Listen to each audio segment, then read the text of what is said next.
El libro que nunca se escribió con la intención de ser publicado. Una ventana a la mente de uno de los grandes emperadores de Roma y a la filosofía estoica. Meditaciones de Marco Aurelio. Arrancamos con este episodio 89 del podcast que resume y discute libros bibliotequeando, como siempre su anfitrión Ricardo Lugo, @bibliotequeando en las redes. Se pueden suscribir al canal de YouTube donde estamos ahora subiendo estos episodios cortos en versión video, suscribirse al blog donde analizo y escribo artículos sobre distintos temas de las lecturas y seguir apoyando el podcast 5 estrellas, compartiendo, apoyando el conocimiento y la cultura a través de los libros. Hoy les traigo este libro que es difícil de categorizar. Lo he visto en distintas librerías bajo el nombre de autobiografía, autoayuda, superación personal. Lo he visto también como filosofía, lo he visto también como historia. Es complicado, es más que eso, es todo eso y mucho más que eso. Creo que una muy buena frase de La República, el famoso libro de Platón, él escribe: la ciudad-estado ideal o el gobierno ideal debería ser gobernado por un rey filósofo. Alguien que sea un rey y al mismo tiempo filósofo. Y Marco Aurelio es una de las pocas personas en la historia que en verdad puede competir por este título, y creo que esa es la importancia de este libro, porque vamos a ver una filosofía, en este caso estoica, aplicada o examinada desde el punto de vista de alguien a ese nivel político. Porque hoy en día filosofía para nosotros es una materia que se toma en la escuela, en la universidad, pero en el mundo antiguo de Grecia no era así. La filosofía era un estilo de vida. El estudio intelectual, el estudio académico de la filosofía era importante y seguía haciéndolo. Sin embargo, eso por sí solo no era suficiente. Si alguien no practicaba las doctrinas filosóficas que ellos mismos enseñaban, que ellos mismos discutían, entonces no eras considerado un verdadero filósofo. Y Marco Aurelio, por eso es que tiene este cuaderno, un cuaderno que era un diario personal. Él escribió esto para él mismo, porque él necesitaba todas estas enseñanzas, todas estas filosofías estoicas cercanas a él.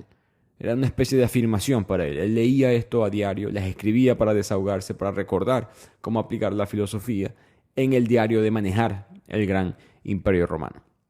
Este libro de meditaciones, probablemente, quizás el diario de Ana Frank, esos son los dos libros con mayor impacto social hoy en día que fueron escritos sin ningún tipo de intención de ser leídos. Ambos autores probablemente estarían asustados saber que millones de personas están leyendo sus momentos más íntimos o sus pensamientos más personales. Que es parte de la importancia, es parte del romanticismo de esta obra. Nos permite ver un retrato muy increíble de una personalidad como Marco Aurelio desde su perspectiva mientras él es el emperador de Roma. Esto es muy importante. ¿Cuántos líderes políticos de hoy en día no escriben sus autobiografías, ya sean ellos mismos o contratan normalmente un autor que se las escriba? Pero eso es con la intención un poco hasta de propaganda, hay una intención política de mejorar mi imagen, de contar mi historia, de vender libros, hay otros factores. Eso no es meditaciones. Meditación es un libro de Marco Aurelio, para más nadie. Vamos a ver su lado más humano, habla de la rabia, frustración con otras personas, cómo manejar con la ansiedad, que no te dé pena pedir ayuda, tratar de pedir ayuda, debatir cómo balancear mi trabajo como emperador con mi pasión como persona, que es ser filósofo. No habla de salud mental porque eso es un término moderno y ellos no tenían esa percepción, el pueblo romano. Pero de una u otra manera, todos somos seres humanos, todos estamos lidiando con los mismos problemas y nos conectamos muy bien con Marco Aurelio leyendo este libro 2000 años, casi 2000 años después. Y el contexto político importa mucho para este libro, porque además de ser un emperador de Roma, que ya de por sí eso es suficiente marca para que el mundo moderno quiera saber más sobre sus pensamientos, Marco Aurelio es uno de los grandes emperadores de Roma. Solamente, esto es muy curioso, Roma en su larga historia se le considera que solamente tuvo 5 buenos emperadores. Los 5 vinieron seguidos, unos atrás del otro, y el último fue Marco Aurelio, que gobierna por 19 años al Imperio Romano hasta el año 180 después de Cristo. Estos 5 emperadores, que todos son dentro de la Pax Romana, este periodo de casi 200 años de mucha paz y estabilidad económica dentro de Roma. El primer emperador fue Nerva. Fue uno que no pudo tener varones, no pudo tener herederos, así que dijo, bueno, voy a adoptar uno. Y si voy a adoptar un hijo, tengo que elegir a uno que tenga el potencial de manejar un imperio. Y ese es Trajano, su hijo adoptivo, que se convierte en emperador y es uno de los que extiende hasta el máximo tamaño del Imperio Romano. Él tampoco puede tener hijos y adopta a Adriano, uno de los más conocidos, muy artístico, muy filosófico, tampoco puede tener hijos, se argumenta, ciertos historiadores que probablemente era homosexual, y adopta a Antonino Pío, famoso por su gobierno muy pacífico, muy justo, una administración muy eficiente, y él termina adoptando a Marco Aurelio. Como pueden ver, hay un factor común entre estos 5 buenos emperadores. Todos fueron adoptados. Ninguno fue descendiente de su padre, ninguno se les regaló el trono. Todos fueron elegidos por alguna razón. Y recordemos que en esta época no se adopta como hoy en día, que mucha gente adopta a un niño en la infancia, recién nacido, 1 o 2 años. En aquella época estamos hablando de que Marco Aurelio fue adoptado a los 17 años. Todos estos emperadores, sus padres adoptivos, veían algo en ellos, veían el potencial de un gran emperador y los adoptaban por eso. Todos venían de familias nobles, no es que eran adoptados por la pobreza, como muchas veces sucede hoy en día. Era diferente el proceso de adopción y por eso se estima en la historia de que Roma tiene estos 5 grandes emperadores seguidos. Marco Aurelio termina con esa racha sin querer queriendo porque él sí pudo tener un hijo que terminó siendo horrible como emperador. Corrupto, vanidoso, barbárico. Si recuerdan la película El Gladiador, la de Russell Crowe, película vieja ya de más de 20 años, el emperador, que es Joaquín Phoenix, el actor, ese es el hijo de Marco Aurelio, que fue el emperador cómodo. Ahora, del lado filosófico, él importa porque él era conocido por sus pensamientos, por su devoción al estoicismo. Era casi una religión para él en el sentido de lo mucho que lo trataba de aplicar en su vida. Él no inventa el estoicismo, por si acaso, hay veces gente que confunde eso. El estoicismo viene de la antigua Grecia, fundado por Zenón de Sitio en Atenas, unos 330 años antes de Marco Aurelio. Florece en la época helenística, cuando Roma está adaptando toda esta cultura griega como suya. Hablamos sobre eso. Casi siento que todos los episodios menciono a Irene Vallejo y el infinito en un junco, pero hablamos sobre eso en ese resumen. Y el estoicismo, para los que no lo conocen, es un concepto bastante de la creencia de que la razón, la virtud son fuerzas, guía en la vida humana y al mismo tiempo mucha aceptación. Entender cuáles son los límites de tu control, entender que al final de cuentas tu reacción es lo que controla cómo te vas a sentir, no las acciones o los hechos que ocurren a tu alrededor. Nada nuevo para nosotros en el 2023, relativamente moderno, en la época de Marco Aurelio, que nuevamente es lo que tiene valor para mí este libro. Mucha gente, a veces he escuchado a personas que leen este libro y se sienten un poco decepcionados por no aprender nada nuevo, porque sienten que han leído estos conceptos en otros libros. Cabe destacar que muchas personas saben estos conceptos porque Marco Aurelio los hizo famosos, pero esa es la magia, ese es el romance de este libro. Nos conectamos con Marco Aurelio. Eso no tiene sentido. No deberíamos de poder conectarnos con Marco Aurelio. Este es el hombre más poderoso del mundo. Puede matar, esclavizar a quien él quiera. Es rico a nivel infinito. Puede tener sexo con quien él quiera. Y de repente leemos sus pensamientos más privados, sus pensamientos que no son escritos para más nadie. Y él está hablando de, bueno, a veces es difícil levantarse de la cama en la mañana. Y a veces es difícil pedir ayuda porque te da pena, te sientes débil. Y es como que yo también he sentido eso. Tú como ser humano has sentido lo que Marco Aurelio sufrió. Y eso le da un valor auténtico, genuino a este libro, porque Marco Aurelio no estaba aparentando. De repente nos conseguimos con sus pensamientos personales y podemos darnos cuenta que él era lo que predicaba. Él de verdad era estoico, tanto reflejado a su imperio, a sus políticos, a su pueblo, como lo era hacia él mismo. Algo difícil de conseguir en los líderes políticos del mundo moderno.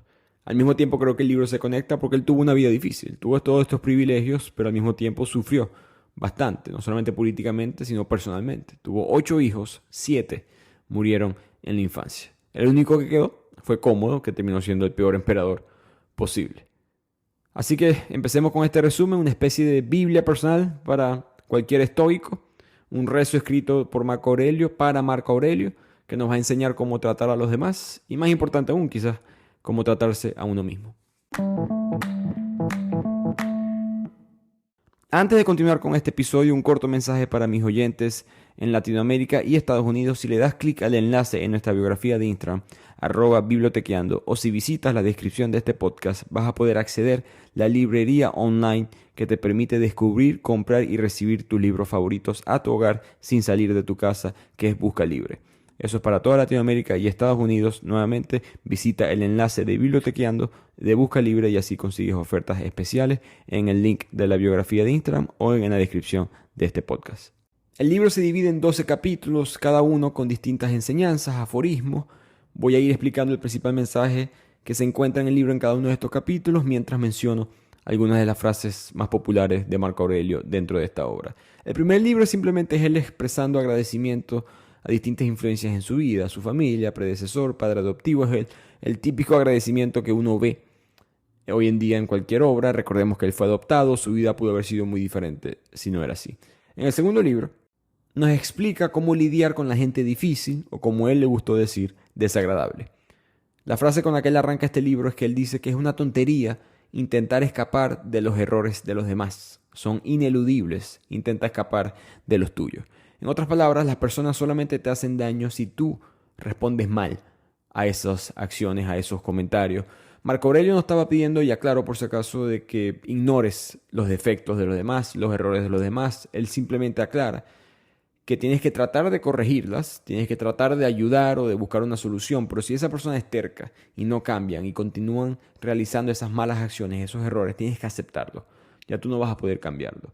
Ya es tu culpa ahora si tú tienes problemas con eso. Al reaccionar ante esas personas, no puedes violar tus propios principios y además no te puedes sorprender por las malas acciones de los demás. Son básicamente imposibles de evitar. Todos somos propensos a cometer malas acciones. Y en parte él se sentía así porque él argumentaba que las personas hacen cosas malas no por hacer cosas malas, sino por ignorante. Y hay que perdonar los errores de la ignorancia, incluso cuando nos hacen daño. Y en esta sección del libro también me llamó mucho la atención el concepto del cosmopolitanismo. La creencia de que todas las personas están conectadas de una manera u otra. Todos somos parte del mismo organismo. Y me llama la atención, uno, porque es una idea bastante avanzada para la época. Dos, porque él está expuesto a otra interpretación de esa idea, que es el cristianismo, que está creciendo, muy pequeño todavía. Pero hay reportes de él hablando con ciertas personas dentro del cristianismo y siendo expuesto a estas ideas. Pero el cosmopolitanismo que precede al cristianismo habla mucho específicamente de esta relación de las personas, todas siendo parte del mismo cuerpo. Algo muy estoico, que todos somos parte del mismo organismo conectado internamente, que no se puede lastimar a una persona sin estar lastimando al organismo completo. Lo que daña a la colmena daña a la abeja, escribió Aurelio, y la mejor venganza, dijo, es no ser así. Traducido a palabras de hoy en día, que cuando lastimas a otros, lastimas al grupo, por ende te lastimas a ti mismo. Algo bastante valioso y bastante moderno para la época, especialmente desde el punto de vista de un emperador.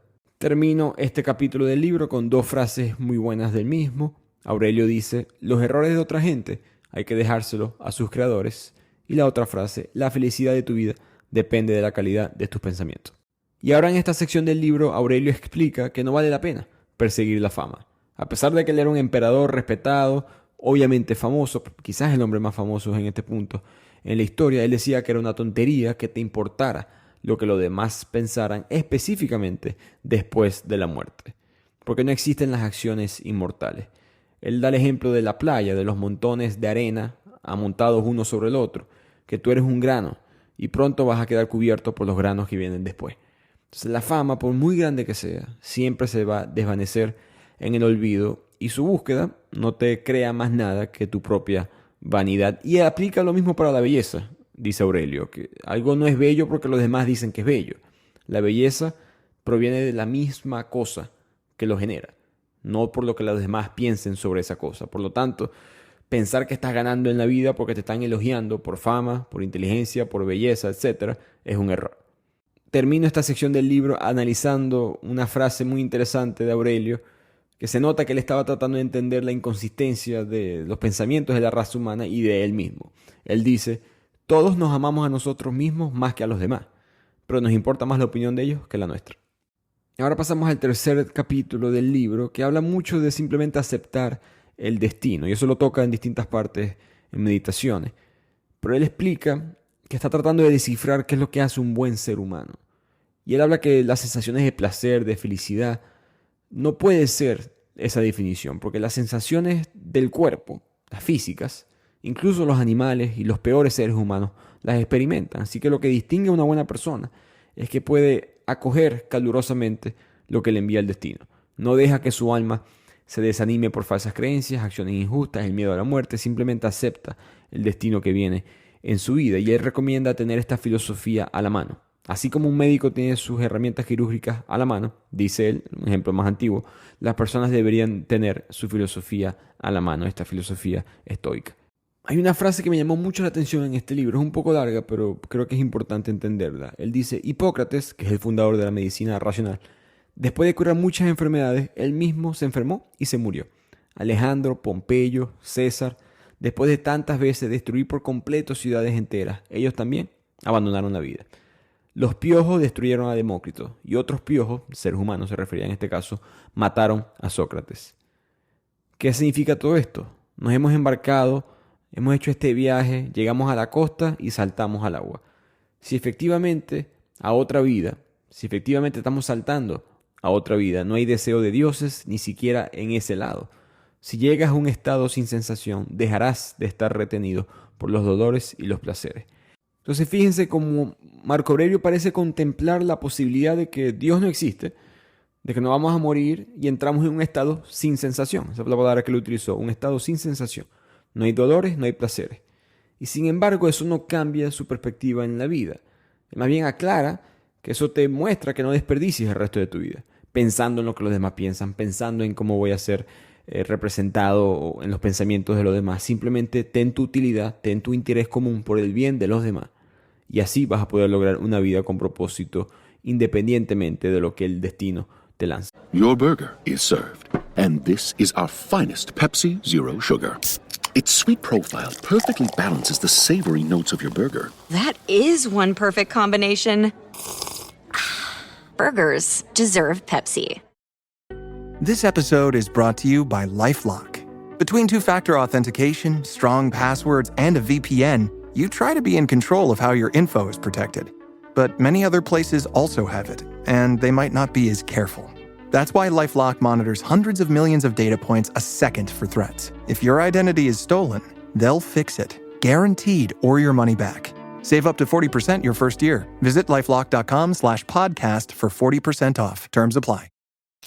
Pasamos ahora al cuarto capítulo del libro, donde él nos explica que los problemas todos existen solamente en tu propia mente. Ya hablamos un poco sobre eso, pero en esta parte es que él tiene una de las citas más emblemáticas del libro, cuando él dice, elige no ser lastimado y no te vas a sentir lastimado. No te sientas perjudicado y no lo has sido. Creo que Marco Aurelio está hablando sobre ese mensaje común de que las percepciones de los acontecimientos, la percepción de lo que te pasa, de tus problemas, en verdad son la fuente real de cualquier infelicidad que experimentemos nosotros, no el acontecimiento en sí. Porque Marco Aurelio, él creía que una persona podía borrar inmediatamente cualquier impresión perturbadora de su mente y estar en una paz interna. Él sabía que no era fácil, pero que si tienes los principios correctos, puedes hacerlo. Que es algo que él exige a través de todo el libro.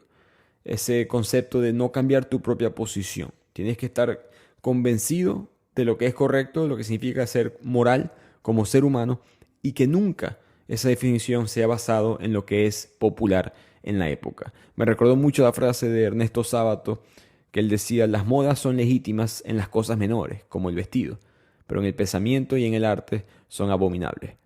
Y vuelvo y repito, ese tipo de pensamiento vale oro, porque él estuvo 19 años al trono, durante este periodo que él escribe este libro, experimentando guerras constantes, la plaga, posible infidelidad de su esposa, intento al ascenso del trono de muchas personas aliados supuestamente a él, traiciones, viajes largos, repetidos a través de todo el imperio, desde Asia Menor hasta Siria, Egipto, Grecia, Austria, un hermanastro incompetente, su hijo también que sabemos fue un desastre.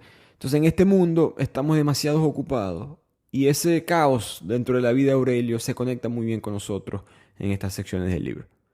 Y ahora pasamos al quinto capítulo donde habla de algo tan básico que es la dificultad de arrancar un día. Y él se está refiriendo por supuesto a estos momentos en términos modernos, momentos de bajo ánimo, de a veces depresión, falta de energía que uno tiene en muchos momentos de su vida y él también lo sufrió. Y hay una frase que él se está hablando a sí mismo diciéndose, cuando te resulte difícil levantarse de la cama por la mañana, repítate a ti mismo que no tienes nada de qué quejarte, porque estás haciendo el trabajo para el que naciste, ser un ser humano. No naciste para currucarte bajo las mantas, sino para experimentar las cosas como tu naturaleza lo exige. Si te amaras lo suficiente, lo harías. Y se nota que es una especie como de afirmación para él mismo, Quizás en sus mañanas, como mencioné, él leía esta cosa como una especie de oración, de práctica espiritual, mental, para esos días que hace falta energía, voluntad propia en momentos difíciles. Y después él termina este capítulo hablando sobre las virtudes, pidiéndose a él mismo no mirar sus defectos. Todos tenemos defectos, y esto es algo que se discute mucho en distintos libros de psicología. Los defectos intuitivos o digamos de nacimiento que uno tiene, en cuanto a psicología se refiere, siempre van a ser defectos. Es muy difícil que algo que te haya costado a través de toda tu vida de repente se convierta en una virtud. Y no es que sea imposible, pero es mucho más fácil enfocarse en tus fortalezas, en tus virtudes y así convertirte en esa persona única, exitosa espiritualmente, internamente, mentalmente que quieres ser. Si te enfocas en los defectos, vas a frenar tu mismo progreso porque el defecto no te puede llevar tan lejos como tu propia virtud. Ahora pasamos al sexto capítulo porque para mí fue el más interesante, porque muestra un Marco Aurelio muy humano en el sentido de que él ve ser emperador de Roma como un trabajo. Como tú y yo ir al trabajo a las 8 de la mañana y después salir a las 5 de la tarde.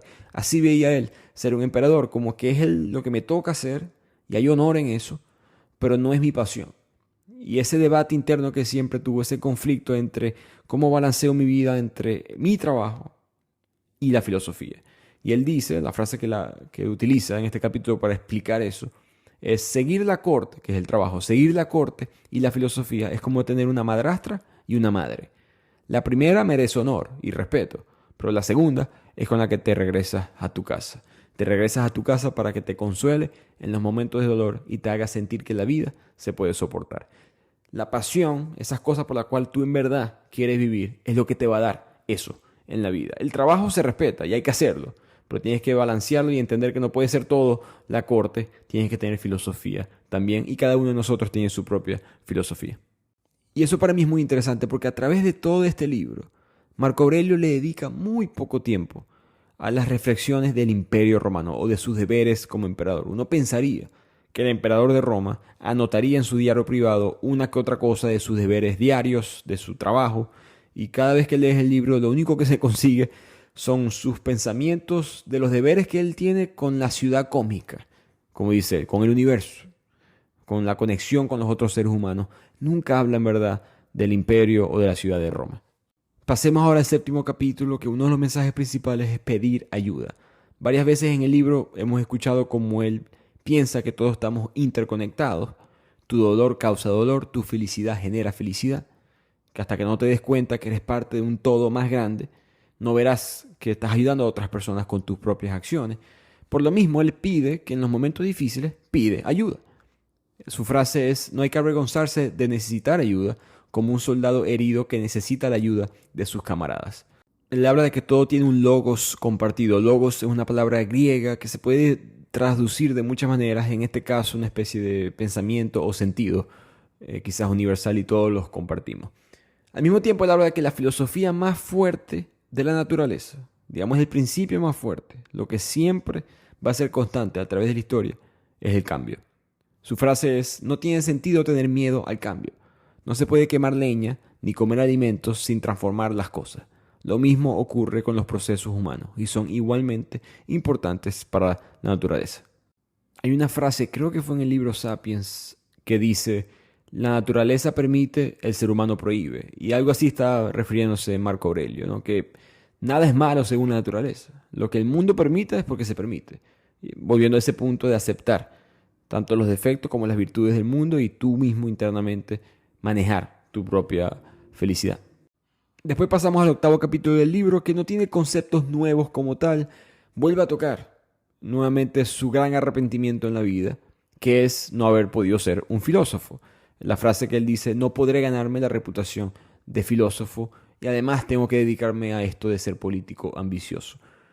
Yo creo que eso es impactante porque muestra cómo nunca vamos a conseguir la felicidad plena a menos que sea interna. ¿Qué otro logro profesional más grande que ser emperador de Roma se puede alcanzar en este punto en la historia? Ninguno.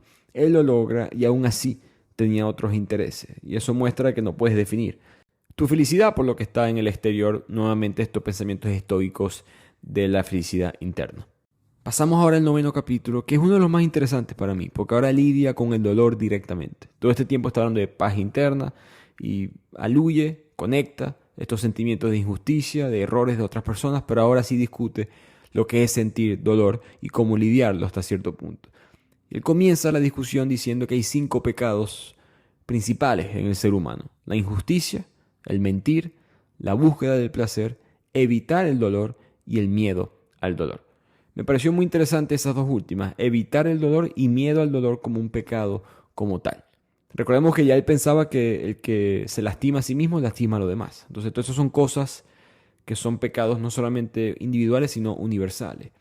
Y él explica que las personas, por ejemplo, un padre, en vez de orar y rezar para salvar a su hijo, debería estar rezando para aprender a no tenerle miedo a perder a su hijo. Ese razonamiento se aplica que en cualquier caso muchas cosas van a suceder que están totalmente fuera de tu control. Tú no sabes si tu hijo va a morir o no en tu vida. Idealmente eso no sucede, pero te puede suceder. Y probablemente va a suceder por algo que está totalmente fuera de tu control. No ores por evitar ese miedo, que eso ya está decidido. Recordemos que especialmente los griegos, en la cultura pagana de ellos, la incertidumbre no era algo en lo cual ellos creían, ¿no? El destino estaba hecho, todo era decidido por los dioses y era aceptado y seguían adelante. Creo que esa mentalidad se refleja aquí. No odiar la muerte, no tenerle miedo a la muerte y entender que el dolor viene. El sufrimiento viene incluido en este paquete que llamamos vida y no lo puedes evitar. Y por último, él se recuerda a él mismo, especialmente como emperador que proclama, declara muchas cosas, que la definición de bien y mal no es lo que él diga, son las acciones que él tenga. La frase que él dice es que todas las acciones deben, ya sea directa o indirectamente, dirigirse hacia un propósito social. Cualquier otra cosa se vuelve divisiva. No hables solo de ser una buena persona, sé una buena persona. Avanzamos ahora a este 10º capítulo del libro de Meditaciones de Marco Aurelio. Yo recomiendo, pequeña pausa, que lo lean si les interesa el tema, porque cada libro o cada capítulo no tiene su propio mensaje como tal. Son distintos escritos, frases, aforismos, uno tras del otro. No siempre dentro del mismo tema o mismo concepto. Entonces yo estoy aquí resumiéndoles o hablándoles de los que más me impactaron a mí. Cada persona va a tener sus distintas percepciones. En este caso, en el 10º capítulo, él habla de la muerte y habla nuevamente de este pensamiento estoico de aceptarla. Él dice que no hay un hombre con tanta suerte en la historia, una persona que tenga tanta suerte, que nadie se alegre cuando muera. Todo el mundo va a dejar una huella negativa a alguien más en la vida. Y al mismo tiempo no pienses en lo que los demás piensen en tu vida. Trata de ser lo mejor posible. Si ves con claridad tus decisiones, y esto es importante, algo que no había mencionado tanto en este resumen, que si ves con claridad las distintas opciones que tienes que tomar, tómala. Si estás muy claro en lo que hay que hacer, toma esa decisión. Si no estás claro, devuélvete y toma un mejor consejo. Ese quizás es uno de los consejos más prácticos y digamos menos filosóficos que tiene este libro, porque muchos son existenciales, estoicos o dicen conceptualmente qué hacer, no necesariamente cómo hacerlo. En este caso simplemente aclarando qué tanto nivel de incertidumbre tienes antes de tomar una decisión, como hablamos hace poco en el resumen de Decide y Apuesta de Annie Duke. Y por último en el libro él menciona, creo que un poco existencial en este punto, él dice: una araña se enorgullece cuando caza una mosca, un hombre se enorgullece cuando caza una liebre, un pez, un jabalí, un oso u otro hombre. No son todos ladrones. Me pareció una oración muy profunda porque creo que critica la arrogancia humana. Primero, el sentir que somos superiores al resto del ecosistema en el cual vivimos. La araña la vemos claramente como un ladrón en este ejemplo, pero no somos nosotros. Lo mismo, al mismo tiempo reflexiona sobre la moralidad. Esa paradoja de es legítimo sentirse orgulloso de cazar y al mismo tiempo considerar a todos los cazadores como unos ladrones, cuestionar la moralidad quizás de la misma caza, la satisfacción que sentimos en ella misma. Creo que hay un mensaje muy interesante en esa frase que simplemente lo escribió y continuó derecho con otros pensamientos, pero habla mucho del existencialismo que ya debatía Marco Aurelio. Y aclaro, el existencialismo no es parte de la filosofía de Marco Aurelio porque ni siquiera existía. Es algo bastante moderno, siglo XIX, siglo XX. Me refiero al existencialismo en el sentido que Marco Aurelio contribuyó de una u otra manera a esas enseñanzas, porque con el estoicismo hay precedentes o antecedentes, mejor dicho, filosóficos que comparten ciertas preocupaciones existenciales con los pensadores más modernos. Cómo estamos en armonía con la naturaleza, aceptar los eventos inevitables, la muerte, la autodisciplina. Todos esos pensamientos se evolucionaron, se desarrollaron y crearon más adelante el existencialismo, y hay detalles o pedacitos del mismo en este libro. Ahora pasamos al capítulo 11 de este libro, donde se resumen muy bien todos los pensamientos de Marco Aurelio. Esto es una buena manera de entender quién era él como persona estoica, porque él escribe sus 10 mandamientos estoicos. Él agarra ese número, por supuesto, de los 10 mandamientos judeo-cristianos, que se están convirtiendo popular dentro de su imperio, y él empieza a escribir sus mismos 10 pensamientos estoicos. En el blog de Bibliotequeando yo escribo un análisis más profundo de algunos de estos mandamientos para los que les interese. Pueden buscar el link en la descripción del podcast o los que me siguen en Instagram en el link de la biografía. El primer mandamiento es considerar la relación con los demás, destacando la importancia de cultivar empatía, conexiones humanas en las interacciones diarias, entender que eres parte del todo. Ya lo hablamos bastante en este resumen. Segundo mandamiento, ser consciente del comportamiento derivado de las opiniones. Nuevamente la responsabilidad de entender que las opiniones van a influir en tus acciones. Entonces, sé consciente de que la opinión fue una cosa, la acción de las personas fue otra, tu comportamiento interno es aparte de esa realidad. 3. No quejarse de las acciones ajenas. Muy conectado al anterior, abogar por la aceptación, no quejarse de las acciones de los demás, simplemente aceptar el destino como venga. 4. Reconocer nuestros propios defectos, que no solamente trata de lo que mencionamos anteriormente, de identificar tus defectos, sino tener la humildad de recordarlos frecuentemente en tu día para así tratar mejor a los otros a tu alrededor. Él siempre conectó mucho a través del libro este concepto de tú no eres tan grande, tú no eres tan perfecto como tú crees. Las virtudes nunca las menciona de manera de vanidad, las menciona de manera humilde y siempre para el bien de los demás. Entonces, reconocer tus propios defectos te mantiene, digamos, a la par con el resto de las personas con las que tú vives.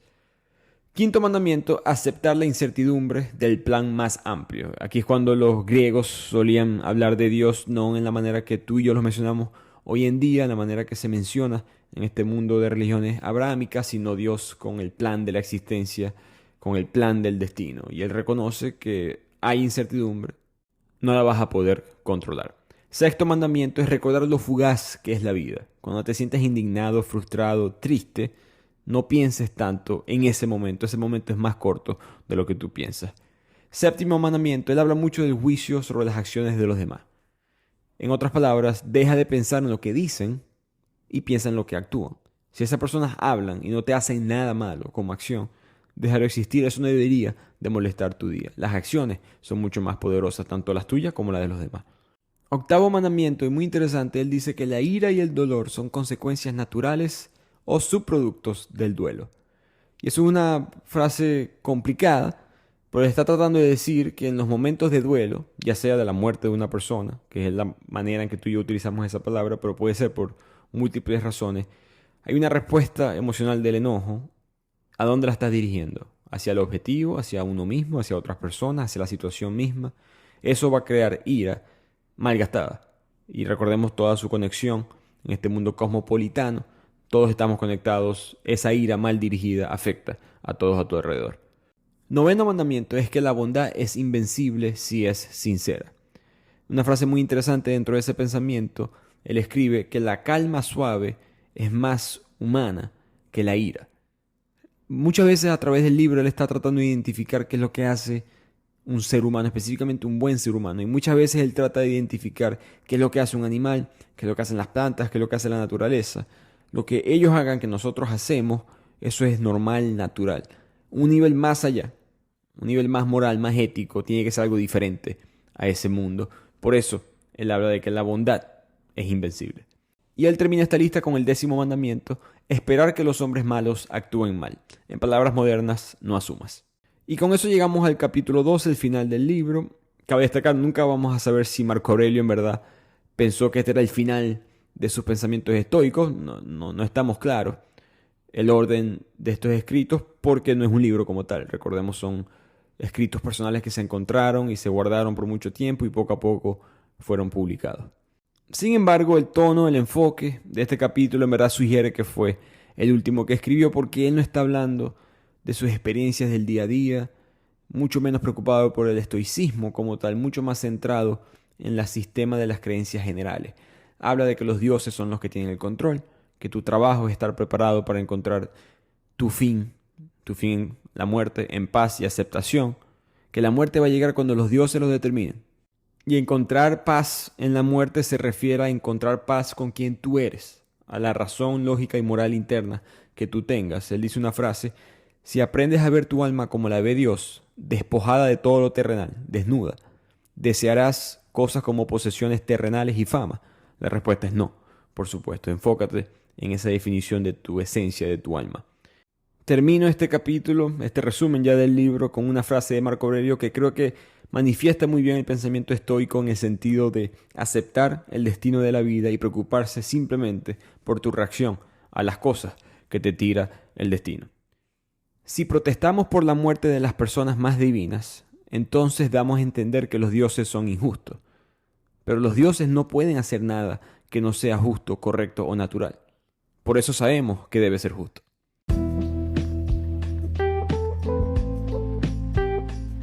Y con eso terminamos esta invasión a la privacidad de Marco Aurelio, que por supuesto no quería que leyéramos esto, pero nos regaló muchos pensamientos bastante filosóficos, bastante útiles, hasta casi 2000 años después. Vuelvo y repito, lean el libro si pueden y extraigan, interpreten lo que tenga más valor para tu propia vida. Termino esto con una historia personal de Marco Aurelio. Cuando él era adolescente, el emperador Adriano lo bautizó con el nombre Vericimus, que significa el más veraz o el de la verdad. Muchos historiadores piensan que Marco Aurelio pudo haber sido muchas cosas, pero no se puede negar que era auténtico, que era genuino, que sus ideas plasmadas en su propio diario, sin saber que más nadie las iba a leer, eran muy conectadas a su esencia y muy conectadas a la esencia que él proyectaba, tanto como emperador y como filósofo. Así que pocas veces en la historia tenemos el potencial, el poder de examinar la vida de alguien tan poderoso, tan genuino y tan único como Marco Aurelio. Este libro nos brindó esa oportunidad. Así que espero que lo hayan disfrutado. Nos vemos en el próximo episodio de Bibliotequeando.